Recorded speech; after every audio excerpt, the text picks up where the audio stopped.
রমজান মাসে কম কম খাবেন, কম কম খাবেন, কম কম ঘুমাবেন, হাইজেনিক খাবার খাবেন, বাহিরের খাবার খাবেন না। বাহিরের যে খাবারগুলো আছে মুখরোচক, ইফতারে নিয়ে বসেছেন দুনিয়ার কিছু, আচ্ছা এই খাবারগুলো কি কোনোদিনও আপনি সন্ধ্যার সময় খান? এই যে বুন্দিয়া, বুট, আপনার জিলাপি, আপনার এইটা সেইটা, 50টা আইটেম থাকে না, খাসি রেজালা, নেহারি, এটা কত আইটেম, মাশাআল্লাহ। ইফতার করতে বসছে মনে হয় সারাদিন যা খাই না উসুল করে ফেলাইতে হবে আজকে। আর সেইতে খাচ্ছে এমন হবে যে জীবনের শেষ খাবার খাওয়া হবে না কোনদিন। কথা বুঝতে পারছেন? জীবনেও তো সন্ধ্যার সময় এগুলো খাই না, আমরা খাই এগুলো। যে যত বেশি খাবে সে তত অসুস্থ হয়ে যাবে।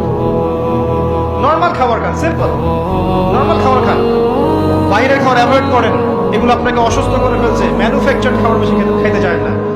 ওই শ্রেণীর হুজুরদের মতো হয়েন না যারা ইসলামিক লেবাস নিয়ে সুন্নতের কথা বলে বাট তাদের পেটের মধ্যে সুন্নত নাই।